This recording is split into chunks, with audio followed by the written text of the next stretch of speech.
हिंदू धर्म ही नहीं है, ये कोर्ट ने भी माना है, पूरे देश ने माना है। जब हिंदू धर्म नहीं है तो वो जिस धर्म को के अंदर आए हैं वहां पर वो वर्ण व्यवस्था के चारों वर्णों में से कहां पर रखे जाएंगे, ये उनको सोचना। वसीम रिजवी साहब ने क्योंकि हिंदू धर्म अपनाया है, आपने जिस जाति व्यवस्था की बात की, मनुस्मृति की बात आपने की, आप बेहतर तरीके से जानते होंगे कि वर्ण व्यवस्था है हिंदू धर्म में। देखिए इस देश के अंदर धर्म बदलने का तो रास्ता है, लेकिन धर्म बदलने के बाद में भी इस देश के अंदर जाति बदलने का कोई व्यवधान नहीं है, प्रावधान नहीं है कोई भी। धर्म तो आप बदल सकते हैं लेकिन जाति नहीं बदल सकते।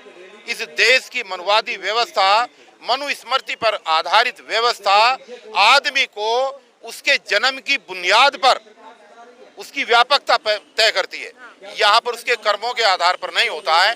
तो जो लोग धर्म बदल रहे हैं, मैं नहीं समझता कि धर्म बदलने से कोई बहुत बड़ा परिवर्तन होने जा रहा है, क्योंकि धर्म एक अफीम बन चुकी है, धर्म एक आस्था का केंद्र बन चुका है और धर्म के आधार पर संवैधानिक अधिकारों की प्राप्ति को कर लेना उचित नहीं है, मुनासिब नहीं है। धर्म अलग चीज है और धर्म की सीधी सी बात है, हमारे संविधान में हर व्यक्ति को अपना अपना धर्म मानने की स्वतंत्रता बाबा साहब ने दी हुई है। सवाल वही है सर कि कौन सा वर्ण व्यवस्था में कौन से पायदान पे रखे जाएंगे वसीम रिजवी साहब? अब ये तो देखिए, ये तो सवाल अगर आप उन्हीं से पूछें तो ज्यादा बेहतर रहेगा। भाई उन्होंने कुछ ना कुछ तो सोचा होगा ना जब उन्होंने किया है। यस, ये एक बहुत महत्वपूर्ण सवाल है कि चार व्यवस्थाओं में हिंदू धर्म अपनाना एक अलग बात है। पहली बात तो हिंदू धर्म है ही नहीं। सच्चाई तो यह है कि हिंदू धर्म ही नहीं है, ये कोर्ट ने भी माना है, पूरे देश ने माना है।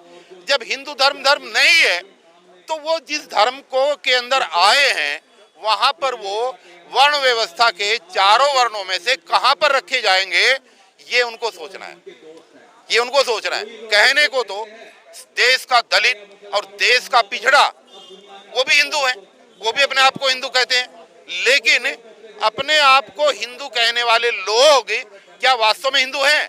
सच्चाई ये है वो हिंदू नहीं है ना। जब देश के राष्ट्रपति को मंदिर के अंदर घुसने नहीं दिया जाता तो कौन सा हिंदू है?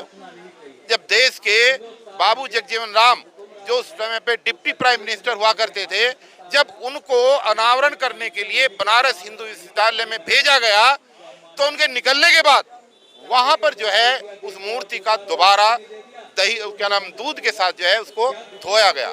तो जब देश का डिप्टी प्राइम मिनिस्टर, देश का राष्ट्रपति, अभी पिछले दिनों जो चेयरमैन थे हमारे पीएल पुनिया साहब अनुसूचित जाति आयोग के, वो एक मंदिर में गए, वहां पर उनको दरवाजे पे रोक दिया गया। तो जब इतनी उच्च कोटि के लोग धर्म बदलने के बाद और हिंदू हूं ये छाती ठोकने के बाद उनको मंदिरों में नहीं घुसने दिया जा रहा है, तो रिजवी साहब का पायदान चारों वर्ण व्यवस्था में कहां पर होगा, ये उन्होंने क्या सोच के फैसला लिया, अब ये तो आने वाला वक्त ही बताएगा। लेकिन सर रिजवी साहब के साथ हमने देखा कि यति नरसिंहानंद सरस्वती ने उनको डासना मंदिर में बुला के वहां उनका धर्म परिवर्तन कराया, तो उनको मंदिर में जाने की छूट है? हो सकता है कोई स्ट्रेटजी का पार्ट हो, ये बहुत बड़ा स्ट्रेटजी का पार्ट भी हो सकता है, क्योंकि ये बहुत बड़े चालाक है, बहुत बड़े कलाकार हैं। तड़ी पार और चौकीदार ये इतने बड़े कलाकार हैं कि ये किस बात की मार्केटिंग किस रूप में देश के सामने करें किसी को नहीं पता है।